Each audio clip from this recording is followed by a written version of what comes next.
Hello. So this is the first round of the Hartford Open tournament, which took place earlier this month, weekend of October 10th.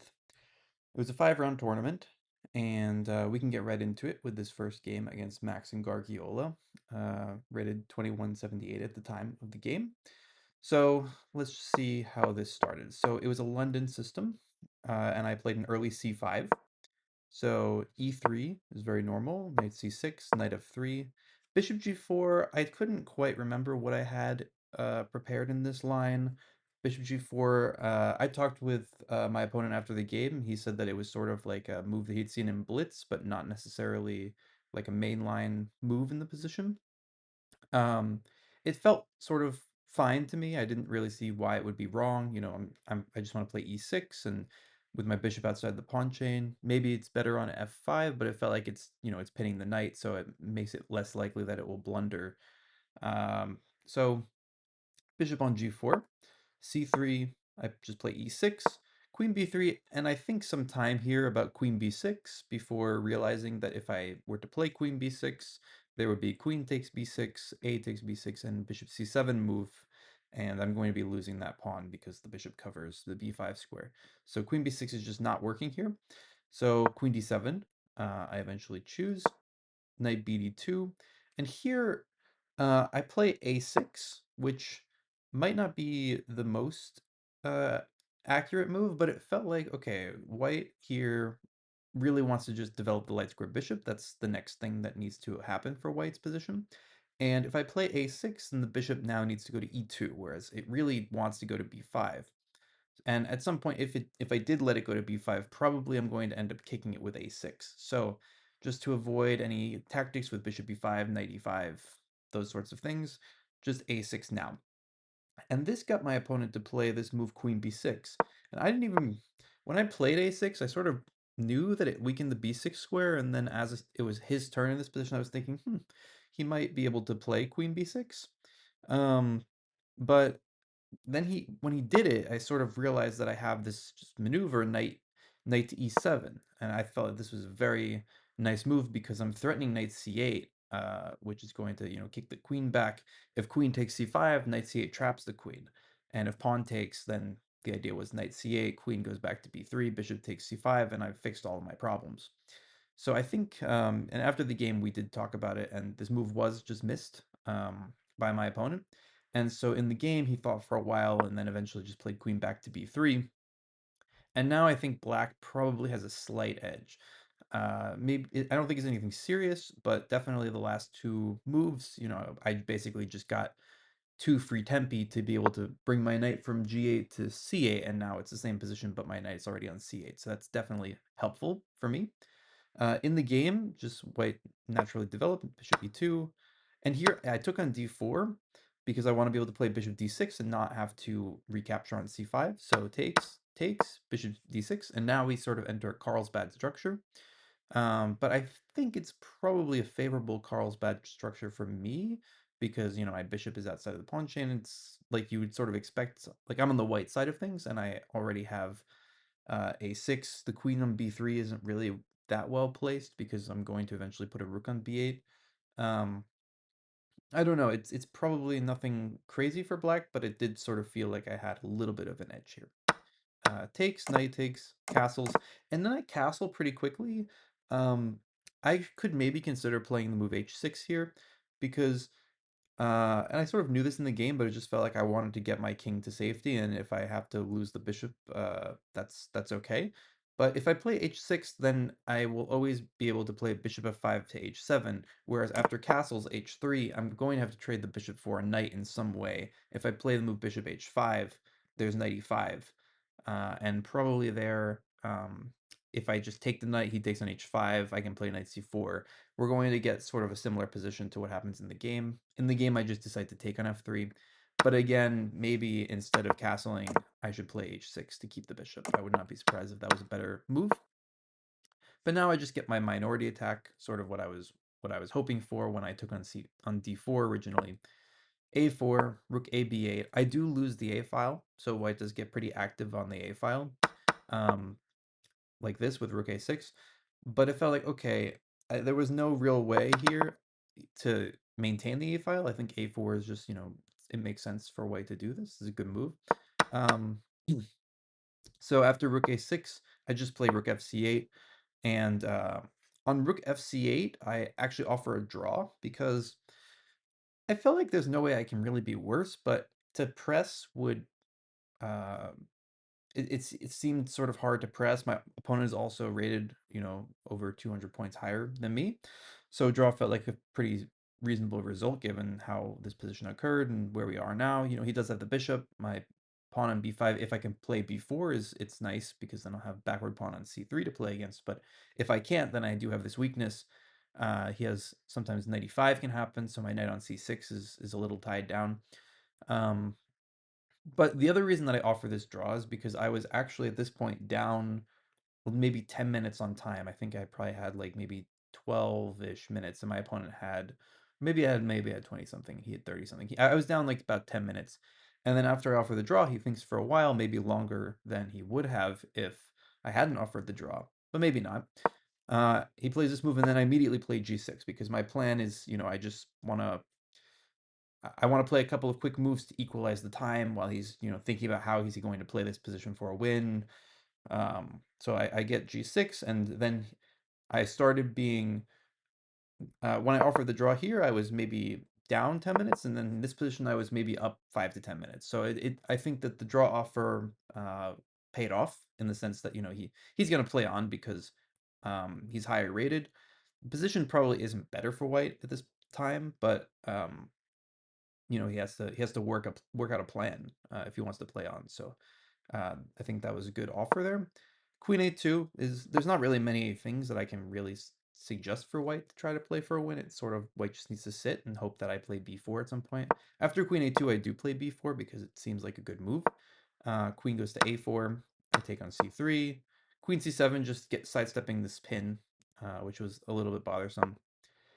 And queen a3. And here I very seriously consider the move rook b6 for an embarrassing amount of time, I would say, before realizing that after rook b6, he can take it and then take on d6, and I'll be down a piece. So very luckily, I didn't do that. And instead, I played knight f5, just getting out of all these tactics. This knight was pinned to this knight, and there was queen c5 that was going to come. It was just getting a little bit annoying with this knight on d6. It was sort of a tactical target, so I move it. Rook a4, queen d6, queen a2, rook b6, queen d2. Here he's maybe threatening g4 because I don't really have a good spot to put the knight, and then queen h6, knight g5 could happen very fast. So I just play king g7, avoiding all that. c4, takes, knight back to e7, going to try to blockade this pawn. I just play rook cb8 here. And here I play rook b2. He would be asking for it if he moved the queen away, so rook c2 I felt was necessary. Now I can trade. And I play rook b4 here and offer a draw. Both of us have about 2 to 3 minutes on the clock, and we have 8 moves to make. If anyone's better here, I do think it is me, and I said so after the game, that, probably I'm a little bit better, but he said that, yeah, you might be a little bit better, but I don't think you'll be able to break through. I think draw is reasonable. I sort of agree that draw is a reasonable result from this point. But, you can imagine that if probably the rooks have to come off the board. If I take with the queen, then like I am pressuring the d4 pawn. His bishop is light squared, so it's not going to be able to defend the d4 pawn. My king is pretty safe, and maybe at some point if I like bring queen on d6 and I put my knight on f5, maybe I end up winning the d4 pawn. It's possible that that would happen. In that scenario, I could probably press it for a win. I mean, 4 on 3 is on the same side, probably winning, or at least very good winning chances. But it was sort of, first round of the tournament. I was playing a higher rated opponent. I was low on time, and we just agreed to a draw here. So that was the first game. So let's take a look at it with the machine, which I have not done to this point. So yes, bishop g4 is a move. Let me go to the Explorer. It's a move. It's actually a pretty good scoring move for black, so that's nice. Bishop g4, c3, e6, queen d7 was correct.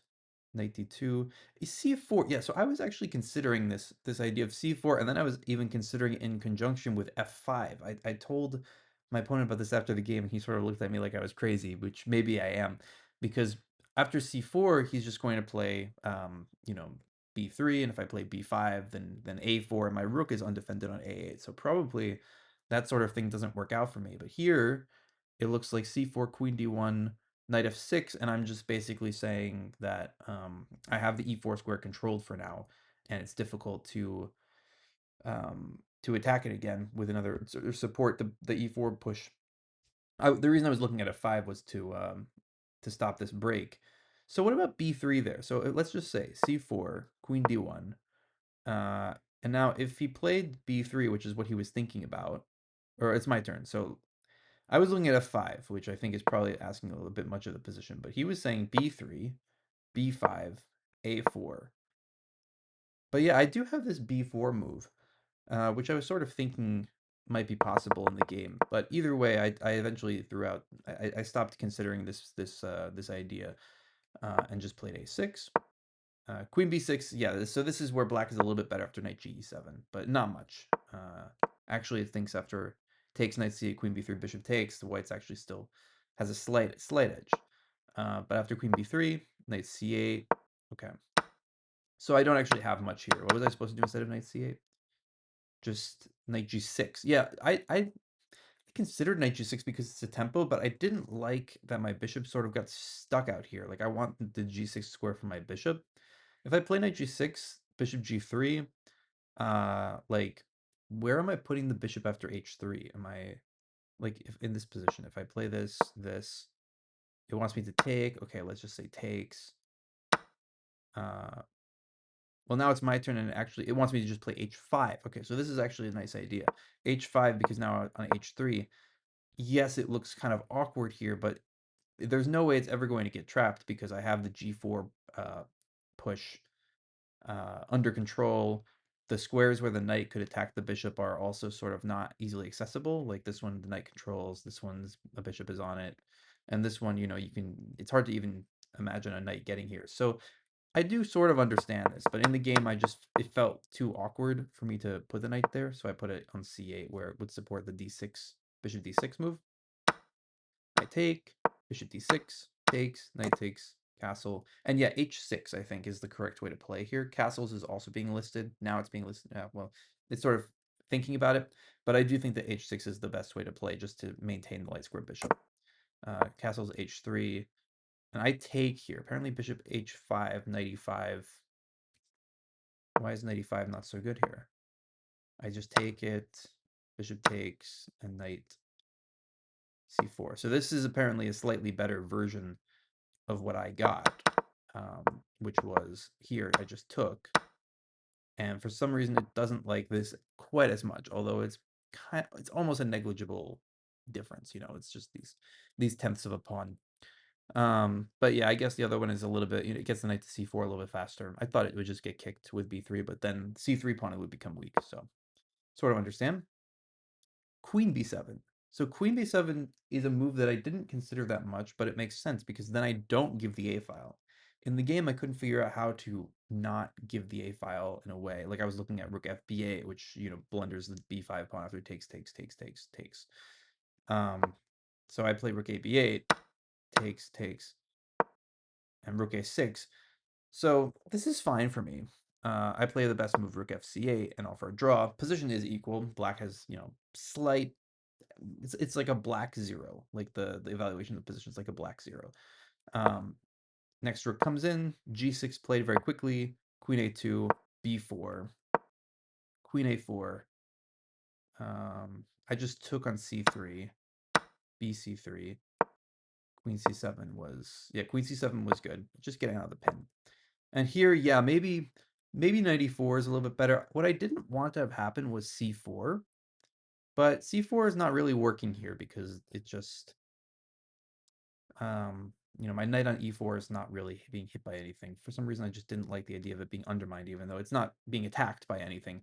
So knight e4 makes a little bit of sense. Knight f5 is another move that, I don't know, it made sense to me in the game. And, it just felt like a nice square for the knight, but it doesn't really do much there. Queen d6. I thought he should go to c1, then I was going to play king g7. Queen a2 is also fine. rook d6, queen d2, king g7, c4. Now I take this thing and bring the knight back. Rook b8. Yeah, rook c2 felt sort of necessary, but I guess it's not. Takes, rook b4. And yeah, so I guess I'm not winning this pawn in any way. I was looking at the line like this, queen d3, and then I was thinking like maybe queen d6, and if I can just play knight f5, then maybe I can start to think about winning a pawn, but it stinks. Oh, well, it can get some counterplay on this, like this, where really I'm going to need to, d5 is going to be a check, so I maybe play king g8, but then bishop b5, and I don't have time to do this. He's just going to trade. Black is definitely, I think, the one with a slight edge, but in the game, I sort of felt like it wasn't going to be anything serious, and I think my opponent also felt like it wasn't going to be anything serious. So we just, in this position, draw agreed. It was a pretty solid game throughout. I don't think that anyone made any mistakes. The only little thing that may have happened is this queen b6 thing by my opponent, but it wasn't like after a6, the position is pretty equal. I mean, white has a slight edge, and after this maneuver, maybe playing knight g6, I should have done this, but I mean, it's pretty minuscule nuances that we're talking about here. So pretty happy with the game. First round of the tournament drew a very high rated opponent, probably master strength opponent. I know that he has some ambitions, and I wish him luck on his journey to getting that title soon. Um, yeah, it was a good game, very enjoyable game to play, and I'll see you in the next video. Hope you enjoyed. Thanks.